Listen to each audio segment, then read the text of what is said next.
اللہ تعالیٰ نے ہمیں زمین پر سکونت پذیر فرمایا اور پھر یہاں پر رہنے کے لیے جو جو چیزیں چاہیے تھیں وہ بھی ہمیں عطا فرمائیں،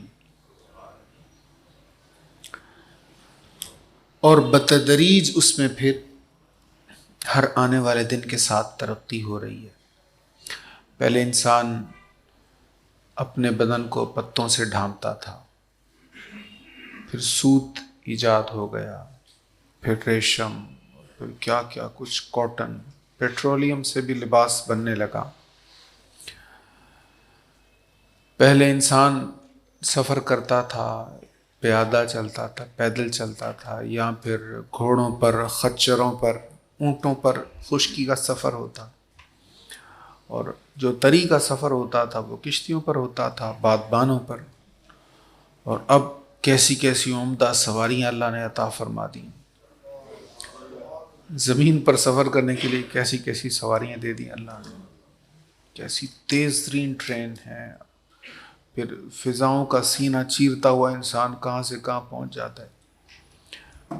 میں پہلی بار جب میری حاضری ہوئی فیصل آباد سے براہ راست فلائٹ تھی مدینہ منورہ کی، تو مجھے یقین نہیں آ رہا تھا۔ سب سے پہلی بار جب حاضری تھی تو پھر اس وقت کراچی سے زیادہ جہاز جاتے تھے ادھر عرب شریف میں، تو جب پہلی بار یہاں سے فیصل آباد ایئرپورٹ سے پی آئی اے کی ایک پرواز جایا کرتی تھی، تو پہلی بار یہاں سے ڈائریکٹ مدینہ شریف گئے تو مجھے حیرانگی ہوئی کہ اتنی جلدی مدینہ شریف پہنچ گئے، اللہ، اور شرمندگی ہوئی کہ ہم مس لائق ہیں تو نہیں، کیسے اتنی جلدی حضور کے شہر میں آ جائیں۔ تو کیسی کیسی سہولیات اللہ کریم نے عطا فرما دیں۔ اچھا، ایک دور تھا، آپ ماضی کے قصے کہانیاں پڑھیں تو آپ سنیں گے کہ پھر اس کو ایسا مرض لاحق ہوا کہ سب طبیب جو تھے وہ جان نہ سکے، اور آہستہ آہستہ سوکھ کر وہ کانٹا بن گیا اور پھر اس کا وصال ہو گیا۔ تو آج کے دور میں پیچیدہ سے پیچیدہ امراض جو ہیں ان کی تشخیص ہو جاتی ہے، ان کے ٹیسٹ ہو جاتے ہیں، پھر ان امراض کا علاج دریافت ہو گیا۔ یہ ڈائبٹیز پہلے بھی ہوتی تھی، ڈائبیٹک پیشنٹ پہلے بھی تھے، لیکن پہلے پتہ ہی نہیں تھا مرض کیا ہے، اب پتہ ہے۔ بلڈ پریشر پہلے بھی ہوتا ہوگا لیکن پتہ ہی نہیں تھا، پتہ چل گیا۔ اسی طرح بہت سارے امراض۔ اچھا، بچے کی اگر نارمل ڈیلیوری نہیں ہو رہی ہوتی تھی تو پھر ماں بھی مر جاتی تھی، بچہ بھی مر جاتا تھا، تو پھر اب وہ طریقہ علاج بھی دریافت ہو گئے۔ تو یہ ساری ہر آنے والے دن کے ساتھ اللہ تعالیٰ کی نعمتیں انسانوں کو مل رہی ہیں۔ اللہ تعالیٰ فرماتا ہے میں نے تمہیں کتنا کچھ دیا، قلیلا ما تشکرون، بہت کم تم شکر کرتے ہو، بہت کم شکر کرتے ہو۔ آج اگر ہم دیکھیں، ہم میں سے غریب کو بھی وہ سہولیات میسر ہیں جو آج سے 200-300 سال پہلے بادشاہوں کے پاس بھی نہیں ہوتی تھیں۔ آپ اگر قلعہ میں جائیں تو آپ وہاں دیکھیں گے کہ مغلوں کو وہ ان کا بڑا ٹھاٹ باڑ ہوتا تھا، لیکن ہوا کے حصول کے لیے ان کے پاس پنکھوں کا انتظام کیسا تھا۔ وہ ایک خادم پیچھے بیٹھا ہوتا تھا، وہ رسی زور زور سے کھینچتا تھا تو پھر ان کو ہوا لگتی تھی۔ تو آج کیسی اعلیٰ سہولتیں ہمارے پاس میسر ہیں۔ میں نے ایک تاریخ کی کتاب میں پڑھی کہ کسی بادشاہ کے پاس ٹھنڈے پانی کا کوئی بہترین انتظام تھا، تو جب کوئی مہمان آتا تو بڑے فخر سے اس کو ٹھنڈا پانی پلایا کرتا۔ آج ہم میں سے ہر کسی کو یہ سہولت میسر ہے۔ تو اتنی نعمتیں اللہ تعالیٰ کی ہمارے پاس موجود ہیں، لیکن ہم شکر کم کرتے ہیں۔ اس کی وجہ یہ ہے کہ ہم دنیا کے معاملے میں اپنے سے بہتر کو دیکھ رہے ہوتے ہیں۔ ہم اگر امیر ہیں تو جو امیر تر ہے ہم اس کو دیکھ رہے ہوتے ہیں، تو جب ہم امیر تر کو دیکھیں گے ظاہر اپنے پاس جو کچھ ہے وہ تھوڑا لگے گا۔ اگر ہم اپنے سے نیچے والے کو دیکھیں گے تو اپنے پاس جو ہے وہ زیادہ لگے گا۔ تو دنیا کے معاملے میں اپنے سے نیچے والے کو دیکھنا چاہیے، پھر زبان پر شکر آئے گا، اور دین کے معاملے میں اپنے سے اوپر والے کو دیکھنا چاہیے، پھر نیکیوں کی رغبت ہوگی۔ اس سے آگے ارشاد ہے کہ یہ حضرت آدم علیہ الصلوۃ والتسلیم کا واقعہ قرآن کریم میں بارہا بیان ہوا، تو سورہ اعراف میں بھی بیان ہوا ہے، دوسرے رکوع میں یہ واقعہ بیان ہوا ہے۔ تو شیطان نے جب سجدہ نہیں کیا حضرت آدم علیہ الصلوۃ والسلام کو، تو اللہ تعالیٰ نے اس کو نکال دیا۔ اور جب اللہ تعالیٰ نے اس کو نکالا تو اس نے کیا کہا؟ لَأَقْعُدَنَّ لَهُمْ صِرَاطَكَ الْمُسْتَقِيمَ، جو تیرا راستہ ہے، سیدھا راستہ، اس راستے پر گھات لگا کے بیٹھوں گا میں۔ کیا مطلب؟ جو تیرے راستے کی طرف آئے گا اس پر میں حملہ کروں گا۔ یہ شیطان نے کہا تھا۔ اور پھر آگے سنیں، پھر میں لوگوں کو بہکانے کے لیے ضرور ان کے سامنے سے اور ان کے پیچھے سے اور ان کے دائیں سے اور بائیں سے آؤں گا۔ سامنے سے بھی حملہ کروں گا، پیچھے سے بھی، دائیں سے بھی، بائیں سے بھی حملہ کروں گا۔ وَلَا تَجِدُ أَكْثَرَهُمْ شَاكِرِينَ، اور تو اکثر لوگوں کو شکر گزار نہیں پائے گا۔ یہ شیطان نے اللہ تعالیٰ کی بارگاہ میں کہا تھا، میں ان کو گمراہ کروں گا، یہ شکر نہیں کریں گے تیرا، تو جو بھی عطا فرمائے تیرا شکر نہیں کریں گے۔ اللہ تعالیٰ نے فرمایا تھا کہ جو بھی تیرے ساتھ چلے گا میں تجھے بھی اور تیرے پیچھے چلنے والوں سے بھی دوزخ کو بھر دوں گا، ان کو دوزخ میں ڈالوں گا۔ اب حضرت ابن عباس رضی اللہ تعالیٰ عنہ کا ایک قول بڑا اہم ہے اس مقام کو سمجھنے کے لیے، کہ اس نے جو کہا تھا میں ان کو آگے سے، پیچھے سے، دائیں سے، بائیں سے میں ان کو بہکانے کے لیے آؤں گا۔ حضرت ابن عباس رضی اللہ عنہ فرماتے ہیں سامنے سے مراد یہ ہے کہ میں ان کی دنیا کے متعلق وسوسے ڈالوں گا۔ دنیا کے متعلق کیا وسوسے؟ ابھی تو نے جیا ہی کیا ہے، ابھی تیری عمر ہی کیا ہے، ابھی تیری زندگی ہی کیا ہے، کوئی بات نہیں، اس سال اگر نہ بھی تم نے عبادت کی تو اگلے سال پھر رمضان آ جائے گا، کوئی بات نہیں، آج اگر تو گناہ کر رہا تو بڑا وقت پڑا ہے، ابھی تو جوانی ہے، ابھی تو موج مستی کرنے کے دن ہے۔ تو دنیا کے متعلق ہر وہ خیال جس خیال کی وجہ سے انسان اللہ کے راستے کی طرف نہیں آتا، برائیوں کی طرف رہتا ہے، یہ شیطان کا وہ وسوسہ ہوتا ہے جو سامنے سے وسوسہ ڈال رہا ہے۔ اور ابن عباس فرماتے ہیں پیچھے سے مراد یہ ہے کہ ان کی آخرت کے متعلق وسوسے ڈالوں گا۔ آخرت کے متعلق کیا وسوسہ ہے؟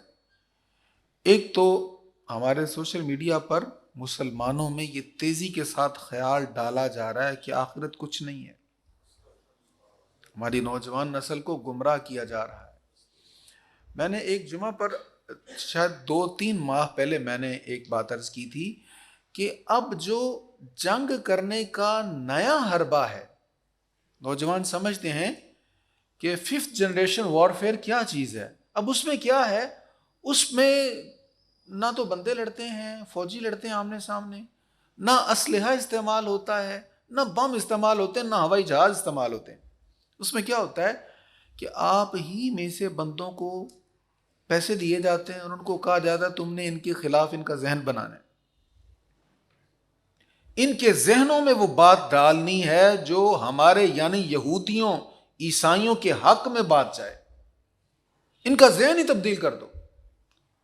تو سافٹ ویئر ہی جب چینج ہو جائے گا، ہم نام کے مسلمان رہ جائیں، خدا نخواستہ ذہن ہمارے ان والے ہو جائیں، تو یہ ہو رہا ہے ہمارے ساتھ، اور یہ ذہن بنائے جا رہے ہیں، آخرت کے متعلق شکوک و شبہات ذہنوں میں ڈالے جا رہے ہیں۔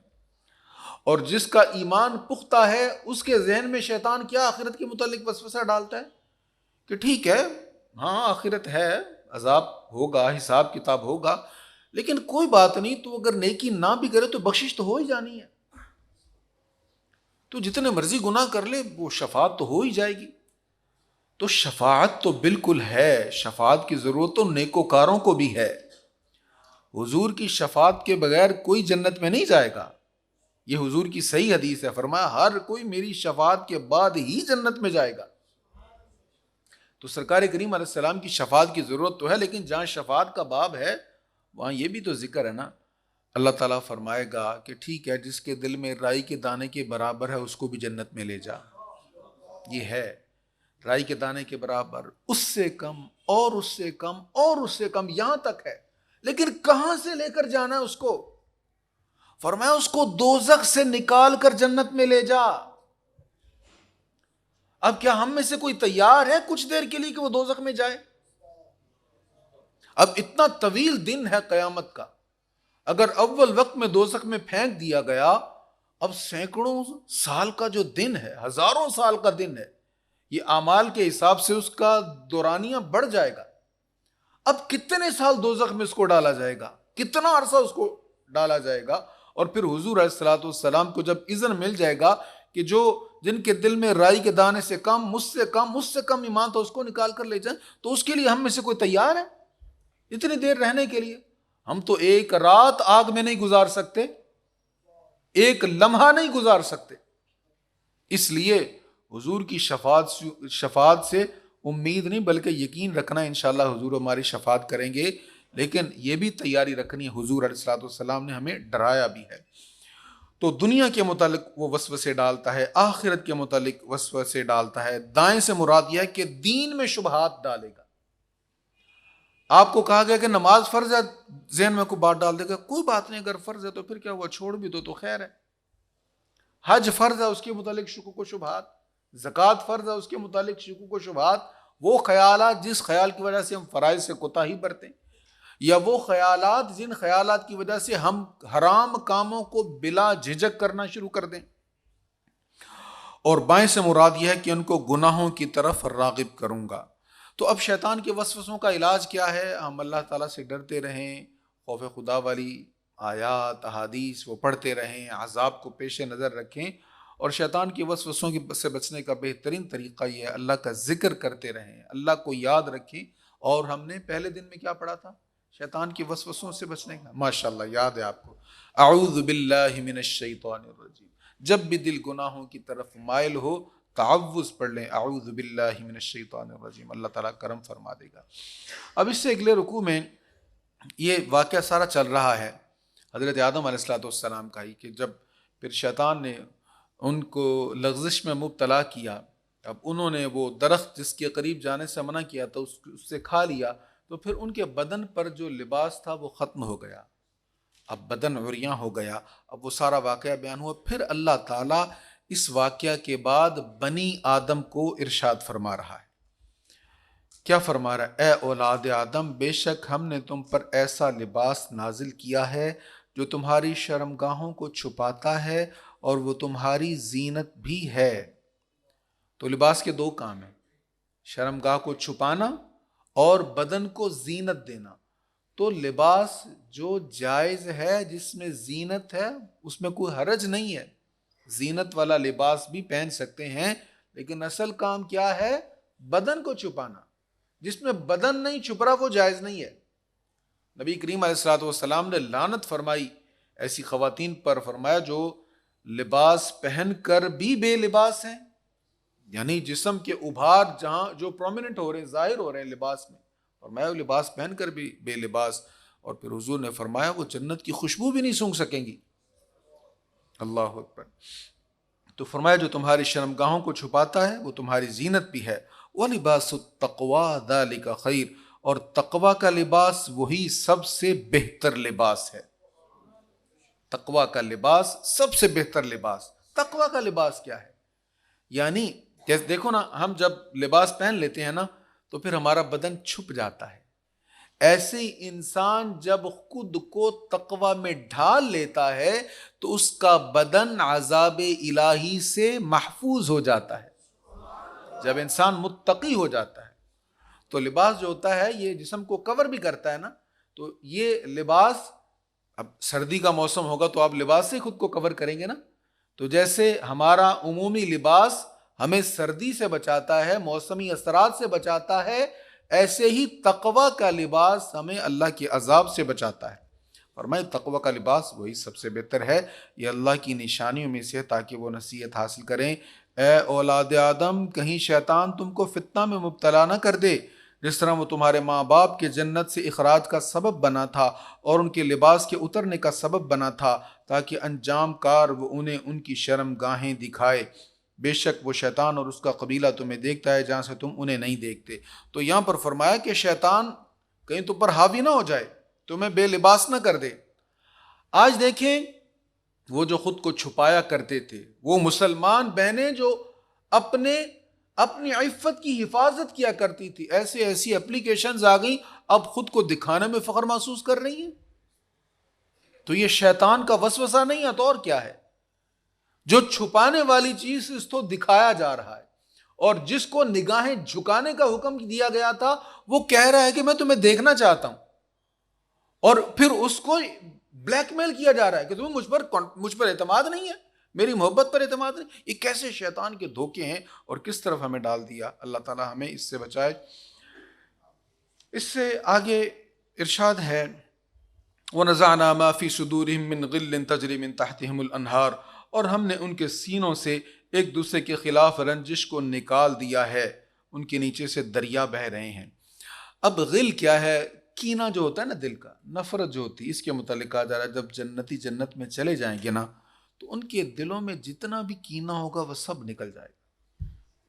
جنت کی نعمتوں میں سے عظیم نعمت ہے کہ وہاں کے لوگوں کے دلوں میں کینہ نہیں ہوگا. آج یہ دلوں کا بغض اور نفرت اور کینہ جو ہے اس نے ہماری زندگیاں تباہ کی ہوئی ہیں. خاندانوں کے خاندان تباہ ہوئے پڑے ہیں. کوئی ایک فیصلہ، کوئی ایک ضد، کوئی ایک کیڑ ایسی ہوتی ہے کہ کسی بڑے کے دل سے نفرت نہیں جا رہی، اور پھر وہ نفرت آگے پنپتی رہتی ہے، پھیلتی رہتی ہے، اور پھر اسی نفرت کی وجہ سے انسان کئی گناہ کرتا ہے. گھنٹوں گھنٹوں خواتین اس نفرت کی بنا پر ایک دوسرے کی چغلیاں کرتی ہیں اور دوسروں کی برائیاں کر کر کے دل کو ٹھنڈا کرتی ہیں، اور مردوں میں بھی ایسے بہت سارے معاملات چلتے ہیں. تو یہ دلوں کا جو بغض ہے یہ نہایت بری چیز ہے.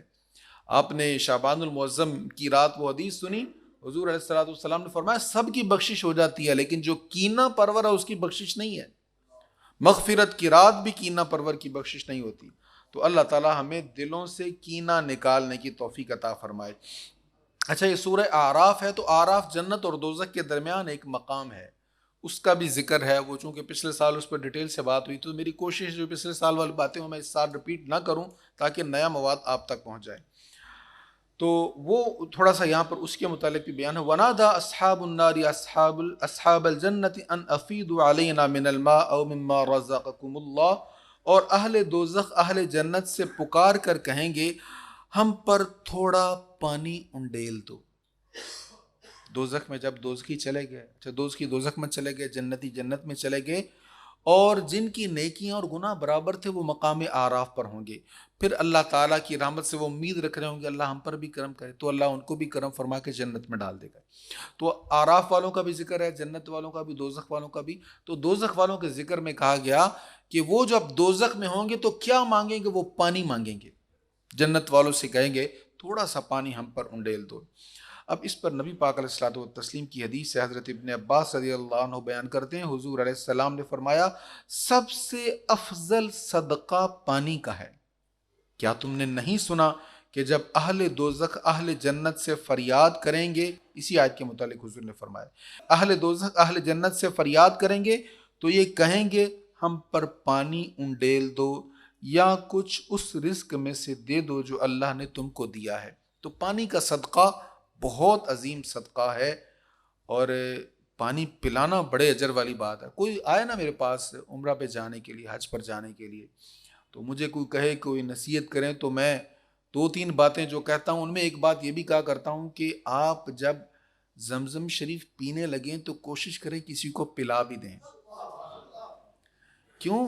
پانی پلانے کا تو یہاں بھی بڑا ثواب ہے، اور حرم میں اللہ اکبر، اللہ کے گھر میں کسی پیاسے کو پلائیں گے تو کتنا ثواب ہوگا. کریم آقا صلی اللہ علیہ وسلم نے فرمایا اگر گناہ زیادہ ہو جائے نا تو کسی گھاٹ پر بیٹھ جاؤ اور لوگوں کو پانی پلانا شروع کر دو، اس کی برکت سے اللہ گناہ معاف کر دے گا. تو گھاٹ پر جب آپ بیٹھ گئے تو جو گھاٹ پر آ گیا اس کو پانی پینے میں کوئی دقت تو نہیں ہے نا، لیکن وہاں بھی آپ تھوڑی سی ہیلپ کر دیں گے نا پانی پلانے میں تو اللہ بڑی نیکیاں عطا فرمائے گا. اچھا، یہاں پانی کے حوالے سے یہ بھی میں عرض کرتا چلوں کہ پانی کو ضائع بھی نہیں کرنا چاہیے. ہم پانی بہت ضائع کرتے ہیں، جتنی قیمتی چیز ہے اتنا ہی ہمارے ہاں اس کا ضیاع ہوتا ہے. RO پلانٹ لگے اور RO پلانٹ کا جو پانی ہے یہ کتنے پانی کو ضائع کرنے کے بعد ایک گلاس ہمارے سامنے آتا. کبھی اس پر تجزیہ کیجئے گا، غور کیجئے گا، اور جب اس ساری چیزوں پر آپ غور کریں گے اور تھر کے باسیوں کو آپ دیکھیں گے کیسے زندگی گزار رہے ہیں، پھر گلاس میں بچا ہوا پانی پھینکنے کو دل نہیں کرے گا آپ کا. گلاس میں پانی بچ جاتا نا پھینک دیتے ہیں، یہ نہ پھینکا کریں، بڑا قیمتی پانی ہوتا ہے. اچھا، اللہ تعالیٰ بیان فرما رہا ہے کہ بارش جب برستی ہے تو جیسی زمین ہوتی ہے ویسی پیداوار ہوتی ہے. فرمایا وَالْبَلَدُ الطَّيِّبُ يَخْرُجُ نَبَاتَهُ بِإِذْنِ رَبِّهِ، جو اچھی زمین ہوتی ہے وہ اپنے رب کے حکم سے اپنی پیداوار نکالتی ہے، اور جو خراب زمین ہوتی ہے اس کی پیداوار صرف تھوڑی سی نکلتی ہے۔ ہم شکر کرنے والوں کے لیے اسی طرح بار بار آیات کو بیان کرتے ہیں۔ اب یہ چیز تو آپ سمجھتے ہیں نا، اس کو بیان کرنے کا مقصد کیا ہے؟ یہاں زمین سے مراد عام زمین نہیں ہے، یہاں زمین سے مراد ہے ہمارا دل، ہمارا من، اور بارش سے مراد ہے قرآن کریم۔ قرآن کریم، اس میں کوئی کمی نہیں ہے۔ دل صاف ہے تو پھر لطف آ جائے گا، پھر کمال ہو جائے گا، پھر انوار و تجلیات اٹھیں گے۔ لیکن اگر ہم نے اپنے من کو صاف نہیں کیا ہوا، آپ نے دیکھا ہوگا نا وہ کلی کرنے والا جب آتا ہے، بچپن میں ہم نے دیکھا ہے، آپ نے بھی دیکھا ہوگا، تو جب برتن کو کلی کرتے ہیں نا تو پہلے خوب جلا کے اس کا میل صاف کیا جاتا ہے۔ جب میل صاف ہوتا ہے نا تو پھر اس کے اوپر کلی چڑھتی ہے۔ تو اندر کا میل جب تک صاف نہیں ہوگا قرآن کریم کا لطف نہیں آئے گا، اس کے انوار و تجلیات کے لیے دل میں جگہ نہیں بنے گی۔ اللہ تعالی ہمیں من صاف کرنے کی توفیق نصیب فرمائے۔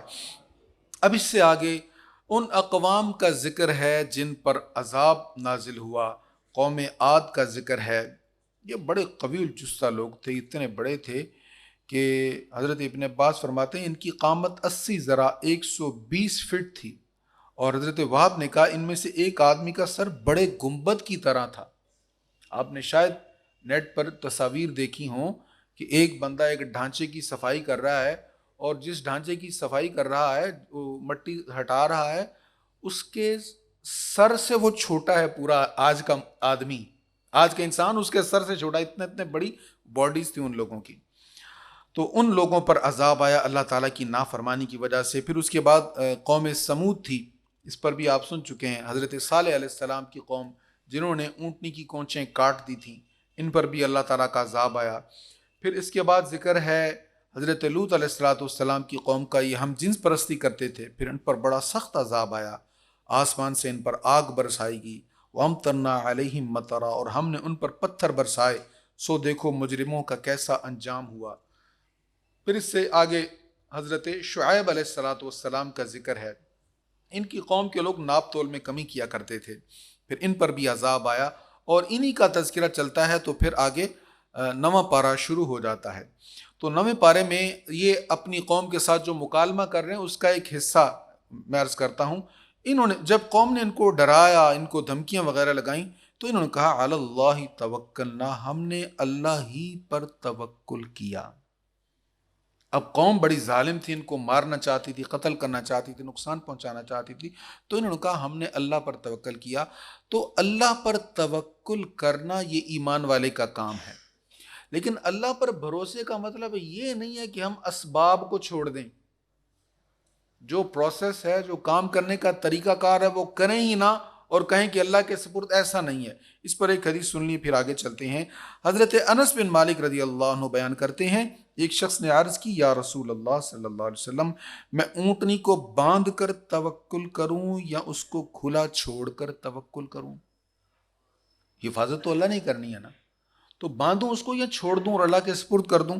تو حضور علیہ السلام نے فرمایا اس کو باندھ کر توکل کرو، پہلے اپنی طرف سے پوری تدبیر کرو، پھر اللہ کے سپرد کر دو۔ یہ ترمذی شریف کی حدیث ہے۔ یعنی گاڑی میں پورا لاک لگاؤ، جو آج کے دور کی ضروریات ہیں اس کو لاک کرنے کی وہ ساری کرو، پھر اللہ کے سپرد کر دو، پھر آیت الکرسی پڑھ دو۔ یعنی کہ لاک کیا ہی نہیں ہے اور پھر تم نے اللہ پر بھروسہ کر لیا، یا رزق حلال کے لیے تم نے کوشش ہی نہیں کی اور پھر کہا کہ اللہ میرے حصے کا رزق دے دے گا، ایسا نہیں ہوگا۔ اس سے آگے ارشاد ہے اور ہم نے جس بستی میں بھی کوئی نبی بھیجا تو ہم نے اس نبی کی تکذیب کے باعث اس بستی والوں کو تنگی اور تکلیف میں مبتلا کر دیا تاکہ وہ فریاد کریں۔ کل جو مضمون بیان ہوا وہی ریپیٹ ہو رہا ہے کہ جب کوئی نبی آئے تو پھر ان کی نافرمانی جب کی تو پھر اللہ تعالیٰ نے کیا کیا، اس قوم کو تنگی میں مبتلا کر دیا تاکہ تنگی ہوگی تو پھر رجوع اللہ کر لیں۔ پھر ہم نے ان کی بدحالی کو خوشحالی سے بدل دیا۔ تنگی میں ڈالا، وہ پھر بھی فرما بردار نہیں ہوئے تو اللہ نے پھر خوشحالی دے دی۔ خوش ہو کے خوشحالی نہیں دی، ناراض ہو کے خوشحالی دی۔ حتیٰ کہ وہ خوب پھلے پھولے، اور انہوں نے کہا ہمارے باپ دادا پر بھی تنگی اور فراخی آتی رہی، سو ہم نے ان کو اچانک گرفت میں لے لیا اور ان کو پتہ بھی نہیں چلا۔ تو کافر پر مشکل آئے تب بھی وہ رجوع اللہ نہیں کرتا، آسانی آئے تب بھی نہیں کرتا، لیکن مومن کی یہ شان نہیں ہے۔ اب مومن کے بارے میں حضور علیہ السلام کی بڑی پیاری حدیث ہے، حضرت صہیب رضی اللہ عنہ بیان کرتے ہیں آقا کریم علیہ السلام نے فرمایا مومن کے حال پر تعجب ہوتا ہے، یعنی واہ واہ بڑی بات ہے، بڑا اچھا مومن کا حال ہے، یہ ہر حال میں بہترین ہے۔ کیسے؟ فرمایا اس کے ہر حال میں خیر ہے، اور یہ صرف مومن کے سوا اور کسی میں نہیں ہے، اگر اس کو راحت پہنچتی ہے تو اللہ کا شکر کرتا ہے، آسانی پہنچتی ہے، رزق میں برکت ہوئی ہے تو کہتا ہے یا اللہ تیرا شکر، تو یہ اللہ کا شکر کرتا ہے، اور اگر اسے تکلیف پہنچتی ہے تو وہ صبر کرتا ہے۔ اب شکر میں بھی خیر ہے اور صبر میں بھی خیر ہے، تو یہ دونوں چیزیں ہمیشہ کرتے رہنا چاہیے۔ اس سے اگلے رکوع میں ارشاد ہے حضرت موسیٰ علیہ السلام جب فرعون کے دربار میں گئے، اب وہ واقعہ 2-3 رکوع میں چل رہا ہے، تو فرعون نے کہا اگر کوئی دلیل ہے تو وہ پیش کرو اگر تم سچے ہو۔ پس موسیٰ علیہ السلام نے اپنا عصا ڈال دیا، پس وہ اچانک جیتا جاگتا اژدہا بن گیا۔ اس سے اگلے رکوع میں پھر ارشاد ہے، یہ ذکر ہے کہ جب اس نے دیکھا کہ اس کا جو عصا ہے وہ اژدہا بن گیا، جادوگروں کو بلا لیا، اس نے فرعون نے سارے جادوگروں کو بلا لیا اور کہا کہ تم مقابلہ کرو گے موسیٰ کا۔ اب موسیٰ علیہ السلام ایک طرف کھڑے ہیں اور جادوگر آ گئے ہیں، تو جادوگروں نے کیا کیا، رسیوں کو پھینکا، وہ سانپ بن کر پھنکارتی ہوئیں موسیٰ علیہ السلام کی طرف بڑھیں۔ آپ نے پھر اپنا عصا جو ہاتھ کی سٹک تھی ہاتھ میں یوز کرتے، اس کو پھینکا تو وہ بڑا سانپ بن گیا، اژدہا بن گیا، اور اس نے سارے سانپوں کو نگل لیا۔ اب جادوگروں کو پتہ چل گیا کہ یہ جادو نہیں ہے، جادوگروں کو پتا ہوتا ہے جادو کیا ہوتا ہے، تو وہ سمجھ گئے جو انہوں نے دکھایا وہ جادو نہیں، یہ معجزہ ہے۔ وہ قائل ہو گئے کہ یہ واقعی اللہ کے نبی ہیں۔ تو جب انہوں نے دیکھا تو وَأُلْقِيَ السَّحَرَةُ سَاجِدِينَ، جادوگر سجدے میں گر پڑے اور انہوں نے کہا ہم رب العالمین پر ایمان لے آئے جو موسیٰ اور ہارون کا رب ہے۔ تو فرعون کہنے لگا کہ بھئی تم مجھ سے پوچھے بغیر ہی مان لے آئے، جادوگر تو تم میرے ہو، تمہیں تنخواہیں تمہیں فنڈ تو سارا کچھ میں دیتا ہوں، تو تم مجھ سے پوچھے بغیر ہی مان لے آئے، میں تمہاری ٹانگیں اور بازو کاٹ کے رکھ دوں گا، تمہیں سولی پر لٹکا دوں گا۔ انہوں نے کیا کہا، ربنا افرغ علینا صبرا وتوفنا مسلمین، اے ہمارے رب ہم پر صبر انڈیل دے اور حالت اسلام میں ہماری روح کو قبض فرما لے۔ تو اس سے اگلے رکوع میں پھر موسیٰ علیہ السلام نے اپنی قوم سے کہا، موسیٰ نے اپنی قوم سے کہا اللہ سے مدد مانگو اور صبر کرو۔ اب آپ قوم پر ظلم ہو رہا تھا، فرعون بہت زیادہ ظلم کرتا تھا، تو آپ قوم کو لے جانا چاہتے تھے لیکن فرعون رکاوٹ بنا ہوا تھا، تو آپ نے کہا کہ کیا کرو، اللہ سے مدد مانگو اور صبر کرو۔ اللہ سے مدد مانگو یعنی اللہ پر یقین رکھو۔ جب انسان کا اللہ پر یقین ہو جاتا ہے نا، اس کو یقین ہو جائے کہ میرا رب ہے، وہ میرے حال سے واقف ہے، تو پھر جو مشکل آتی ہے اس پر صبر بھی اس کے لیے آسان ہو جاتا ہے۔ تو جب اللہ پر یقین نہیں ہوتا نا، پھر انسان کو صبر نہیں آتا، اس لیے آپ نے پہلے اللہ کی مدد کا کہا، پھر صبر کرنے کا کہا۔ اس سے اگلے رکوع میں ارشاد ہے، پس جب ان پر خوشحالی آتی، فرعونیوں پر جب خوشحالی آتی تو وہ کہتے کہ یہ ہمارے سبب سے ہے، اور جب ان پر بدحالی آتی تو وہ اس کو موسیٰ اور ان کے اصحاب کی نحوست قرار دیتے۔ وہ کہتے کہ یہ موسیٰ اور ان کے ساتھیوں کی، بنی اسرائیلیوں کی وجہ سے نحوست ہے جو ہم پر بدحالی آئی ہے۔ اللہ تعالیٰ کیا فرما رہا ہے، سنو ان کافروں کی نحوست اللہ کے نزدیک ثابت ہے لیکن ان میں سے اکثر نہیں جانتے۔ اب اس میں یہ بڑی اہم چیز ہے ہمارے سمجھنے کے لیے کہ اسلام نے کسی بھی چیز کو منحوس سمجھنے سے منع کیا ہے۔ سرکار کریم علیہ الصلوۃ والتسلیم نے کبھی کسی چیز کو برا شگون کبھی کسی سے، کسی شخصیت سے، کسی پرسنالٹی سے نہیں لیا آپ نے۔ ہاں اچھا شگون لے لیا کرتے تھے، برا شگون نہیں لیتے تھے۔ ایک حدیث مبارکہ سنی، حضرت عبداللہ ابن مسعود رضی اللہ عنہ بیان کرتے ہیں رسول اللہ صلی اللہ علیہ وسلم نے 3 بار فرمایا بدشگونی شرک ہے، بدشگونی شرک ہے، بدشگونی شرک ہے۔ 3 بار حضور نے فرمایا۔ کسی بات کو حضور جب 3 بار کہتے تھے تو پھر یہ آپ معنی میں تاکید کے لیے کہا کرتے تھے کہ اس میں کوئی شک نہ رہے۔ ہم کہتے ہیں ایک کڑی جدوں دی ویائی آئی ساڑھے کار سے آپ پہ ہی نہیں مک دے، یہ منحوس ہے، بھائی نحوست آپ کی انڈرسٹینڈنگ نہیں ہوئی نا, یہ بھی تو وجہ ہو سکتی ہے نا.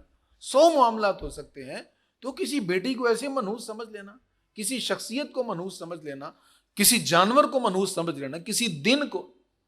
نہ سفر میں کوئی نحوست ہے, نہ سفر کے 13 دنوں میں کوئی نحوست ہے. جب حضور علیہ السلام کی حدیث آگی لا سفر ولا عدوہ, حضور نے واضح طور پر, مسلم کی حدیث ہے کہ سفر کے مہینے میں کوئی نحوست نہیں. ہم پھر بھی سفر کو منحوس جانے ہوئے ہیں, سفر میں شادیاں نہیں کرتے, نیا کام نہیں شروع کرتے. تو بدشگونی لینا اسلام میں منع ہے. سرکار کریم علیہ الصلوۃ والتسلیم نے اس سے منع فرمایا. اب اس سے آگے پھر وہ ڈیٹیل کے ساتھ واقعہ ہے حضرت ابراہیم حضرت موسیٰ علیہ الصلوۃ والتسلیم کا. سأصرف عن آیاتی الذین یتکبرون فی الارض بغیر الحق. اللہ تعالیٰ فرماتا ہے میں ان قریب ان لوگوں کے دلوں کو اپنی آیات سے پھیر دوں گا. اللہ کی آیات سے, اللہ کے کلام سے دل پھر جاتے ہوتے ہیں. کس کے دل پھرتے ہیں؟ کن کو پھیر دوں گا؟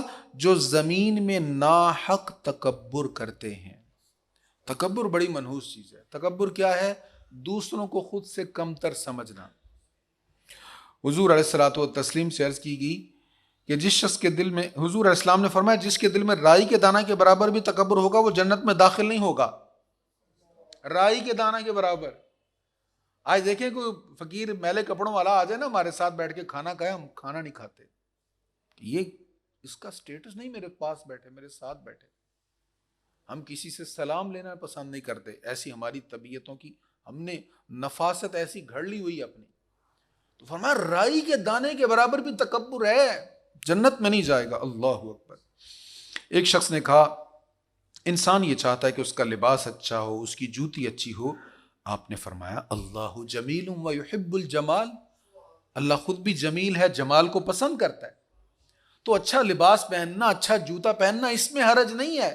تکبر یہ ہے کہ حق بات کا انکار کرنا اور لوگوں کو حقیر جاننا.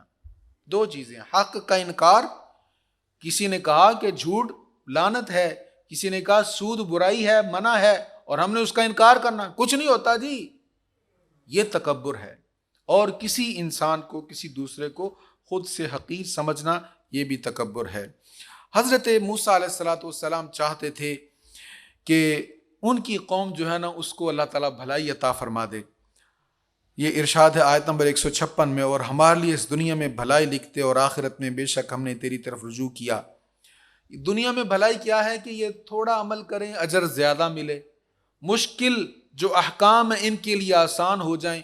تو اللہ تعالیٰ نے جو موسیٰ علیہ السلام نے اپنی قوم کے لیے مانگا تھا, بن مانگے اپنے محبوب کے غلاموں کو عطا کر دیا. آسان احکام عطا فرما دیے.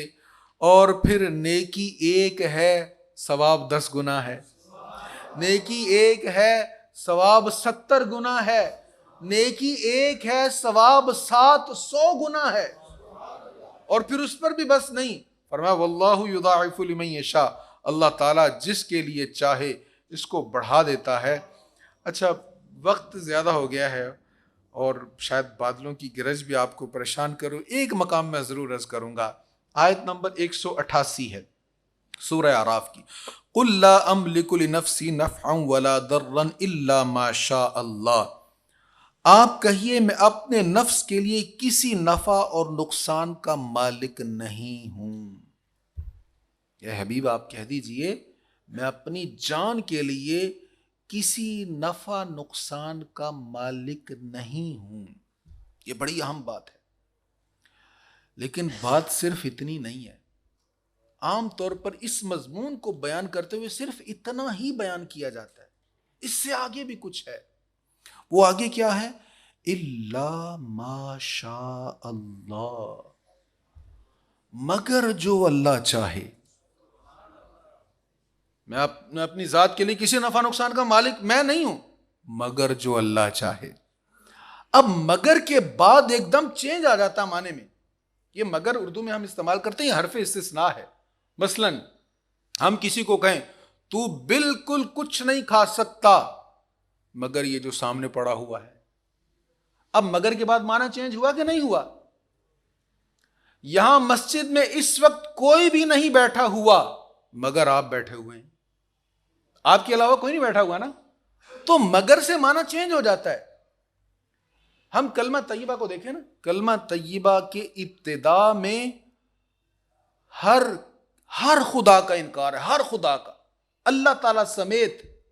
لا الہ کا کیا معنی ہے؟ کوئی معبود نہیں، کوئی معبود نہیں الا مگر اللہ۔ اب حرف استثناء کے بعد جو چیز آتی ہے اس کو سمجھے تھوڑا۔ اللہ تعالیٰ کہہ رہا ہے اے حبیب آپ کہہ دیں میں اپنی جان کے لیے کسی نفع نقصان کا مالک نہیں ہوں مگر جو چاہے اللہ۔ اب اللہ کیا چاہے، اللہ نے کیا چاہا؟ ہم قرآن کریم پڑھ لیتے ہیں۔ اللہ تعالیٰ نے یہ چاہا کہ اپنے محبوب کو تمام جہانوں کی رحمت بنا دے، یہ چاہا نہیں میرے رب نے؟ وَمَا أَرْسَلْنَاكَ إِلَّا رَحْمَةً لِّلْعَالَمِينَ۔ اللہ نے کیا چاہا؟ وَلَسَوْفَ يُعْطِيكَ رَبُّكَ فَتَرْضَىٰ۔ حبیب آپ کا رب آپ کو اتنا عطا فرمائے گا کہ آپ راضی ہو جائیں گے۔ عَسَىٰ أَن يَبْعَثَكَ رَبُّكَ مَقَامًا مَحْمُودًا۔ عن قریب آپ کا رب آپ کو مقام محمود پر فائز کرے گا۔ اب قرآن مجید کی بہت ساری ایسی آیات ہیں۔ تو اللہ نے کیا چاہا، کیا اپنے محبوب کو عطا فرمایا؟ حضور علیہ الصلوۃ والتسلیم جنگ خندق میں تھے، جب وہ چٹان ٹوٹ نہیں رہی تھی، آپ نے وہ حدیث بارہ سنی ہوگی، چٹان ٹوٹ نہیں رہی، حضور علیہ الصلوۃ والتسلیم نے ایک ضرب لگائی، اس میں دراڑ پڑ گئی، دوسری لگائی تو دراڑ بڑی ہوگی، تیسری ضرب لگائی تو وہ پاش پاش ہو گئی۔